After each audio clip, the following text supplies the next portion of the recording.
les petites poules, un poulailler dans les étoiles. Dans la basse-cour, Carmelito et ses copains profitent joyeusement des dernières lueurs du jour.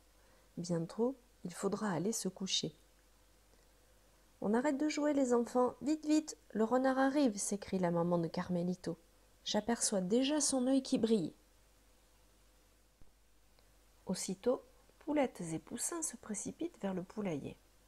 37, 38, 39, compte Carmela. « Vite, vite, je vois les dents du renard luire dans l'obscurité. 39. Mais il en manque un, et c'est le mien. Où es-tu, mon poussin? Rentre vite ou tu vas te faire croquer. »« Même pas peur, » répond Carmelito qui regarde émerveillé le ciel scintiller dans la nuit.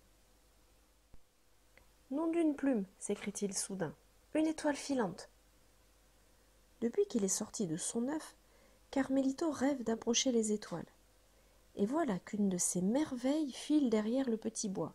« J'arrive, ma belle !» s'exclame-t-il en s'élançant vers les arbres. Son rêve est là, immobile sur le sable. C'est trop de bonheur pour un petit cœur de poulet. Pauvre étoile, elle semble épuisée par le voyage, se dit le poussin en la ramassant délicatement. Il s'écrie alors, étonné. Bizarre, c'est tout mou et ça sent le poisson. J'ai trouvé une étoile, c'est le plus beau jour de ma vie. Puis, il court annoncer l'incroyable nouvelle à son vieil ami Pedro le cormoran. « Ha ha ha, ça, une étoile filante tombée du ciel !» s'esclaffe Pedro. « Mon pauvre Carmelito, ce n'est qu'une étoile de mer et pas très fraîche. » Le vieux cormoran qui fait l'intéressant poursuit. « Apprends, mon poulet, que les étoiles n'existent pas. Je t'explique. La nuit, la terre est recouverte d'une gigantesque passoire toute noire. Et les étoiles, c'est la lumière qui passe par les petits trous de la passoire. Hi. Carmelito fond en larmes. Bellino, le petit bélier, s'approche de lui. « Ne pleure plus, Carmelito. Tiens, j'ai ramassé ton étoile. Je vais te dire un secret. Moi, j'ai un ami, le signor Galilée. Comme toi, il passe ses nuits à observer les étoiles. Viens, je vais te conduire auprès de lui. » Ils arrivent près de la maison de l'astronome. « Quel étrange bonhomme !» chuchote Carmelito. Il parle tout seul en regardant les étoiles dans un drôle de tuyau. « Tu sais le chat, » marmonne le vieil homme. « Grâce à cette lunette, j'ai découvert des centaines de nouvelles étoiles. Et si nous n'étions pas seuls dans cet univers ?»« Soir. Ah, c'est toi, Bellino !» s'écrie le vieux savant. « Tu es venu avec un copain ?»« Soir, monsieur Galilée, je m'appelle Carmelito. Dis, tu me laisses regarder les étoiles dans ton tuyau truc machin ?»« Waouh, comme elles sont près, si près que je pourrais les toucher. »« Eh, monsieur, quand est-ce qu'on pourra les toucher pour de vrai, les étoiles ?»« Toucher les étoiles ? Hou, glousse Galilée, quand les poules auront des dents. » Pendant ce temps dans l'espace. « Oh, maîtresse, regardez la jolie planète bleue. Doucement, les enfants, doucement. Voyons si elle est indiquée dans mon guide. Mais oui, elle s'appelle la Terre. Oh, qu'elle est jolie ! Maîtresse, j'ai envie, c'est pressé, supplie une petite voix. Ça ne peut pas attendre, Saturnin ? Eh bien, nous allons faire une petite halte sur Terre. Nous en profiterons pour rapporter plein de choses. Allez les enfants, regagnez vos places, attachez vos ceintures et chaussez vos lunettes de protection. Plus vite chauffeur, plus vite chauffeur, plus vite. Après une nuit de travail, Galilée est allé se coucher. Les deux amis se sont endormis à leur tour. Soudain, Carmelito est tiré de son sommeil par un terrible grondement. Un dragon vomissant toutes les flammes de l'enfer surgit dans le paisible jardin.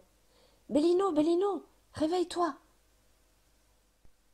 Super chouette, une vieille baraque à explorer !»« Je ne rêve pas, s'écrie Carmelito. Ce sont des poules vertes, et en plus elles ont des dents. » Je l'ai vu le premier, lâche ça. Pouah, c'est vieux et c'est moche. Souriez les potes, vous êtes filmés. Doucement les enfants, doucement. La première frayeur passée, Carmelito ne peut résister à l'envie d'aller visiter cet étrange poulailler tombé du ciel. Allez, viens, Bellino, s'enhardit le poussin. Et si on retournait plutôt chez nous, répond prudemment le petit bélier. Un peu à contre-cœur, Bellino finit par rejoindre son ami. Y a quelqu'un demande timidement Carmelito. Bouh. Je trouve plus mes bottes de sortie. Tout le monde est descendu et moi je suis toute seule et j'ai peur. Bouh. Bonjour, lance timidement le poulet rose. T'as besoin d'aide? En apercevant le poussin et le bélier, la petite poule verte, rassurée, cesse immédiatement de pleurer. Je m'appelle Céleste, dit-elle en reniflant, et je suis dans la classe de madame Cazard. Moi, c'est Carmelito, et lui, c'est Bellino. Pas mal ton poulailler, s'extasie Carmelito. Comment ça marche ce truc demande Bellino. Ben, avec un moteur en étoile, tiens. Un moteur? Qu'est-ce que c'est un moteur? Vous êtes des marrants, vous. Je vous fais visiter? On est en classe verte, leur explique la poulette. Avec la maîtresse, on s'arrête un peu partout et on visite les étoiles. Tu viens des étoiles? S'excrie Carmelito. Alors j'avais raison, elles existent. Évidemment, dit Céleste. Regardez toutes les belles choses qu'on a trouvées. On va les étudier à l'école. Qu'est-ce que c'est l'école? Demande Carmelito. Vous n'allez jamais à l'école? S'étonne la poulette. Ben non. Oh là là les gars, on va tout reprendre depuis le début. Céleste explique patiemment. Notre galaxie comprend des milliards d'étoiles. C'est combien des milliards? Demandent les deux amis. Ben c'est très beaucoup, répond la petite poule embarrassée. Une question brûle le bec de Carmelito. Céleste, ne te fâche pas, mais pourquoi vous avez des dents? Céleste répond. Un jour, il y a très longtemps, les fermiers se sont mis à nous nourrir avec de la viande. Et nos dents ont poussé. Et que sont devenus les fermiers? Demande Carmelito. On les a bouffés et on a pris leur place. Soudain, Céleste s'écrie. Oh, mes bottes! J'ai retrouvé mes bottes. Je vais pouvoir sortir du vaisseau. C'est pas tout ça, les gars, mais il faut que je retrouve quelque chose à rapporter de votre planète, comme l'a demandé la maîtresse.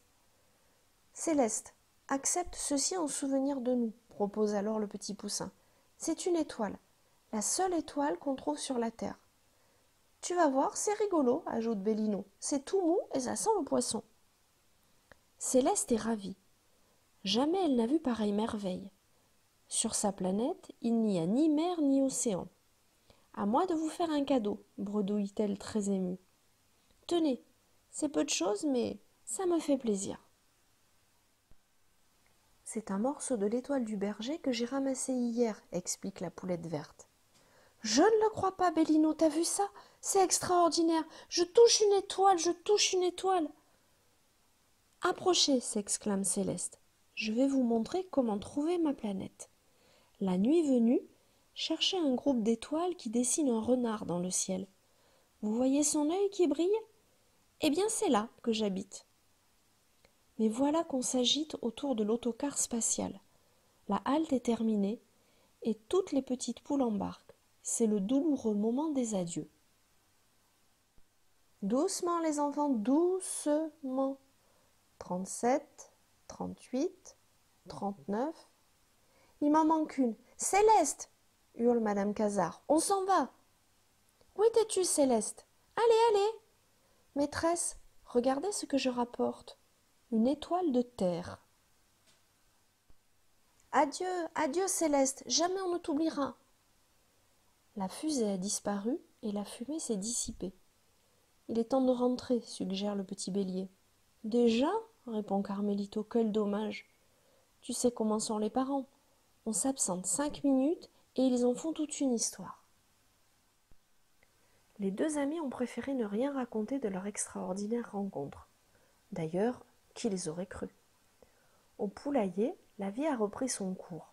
Lever avec le soleil, coucher avec les poules. Carmélito, rentre mon poussin, ou le renard va te croquer. Oui, maman, encore une minute. Oh, regarde, Carmélito, une étoile filante. Je vais faire un vœu. Moi aussi, dit Carmélito.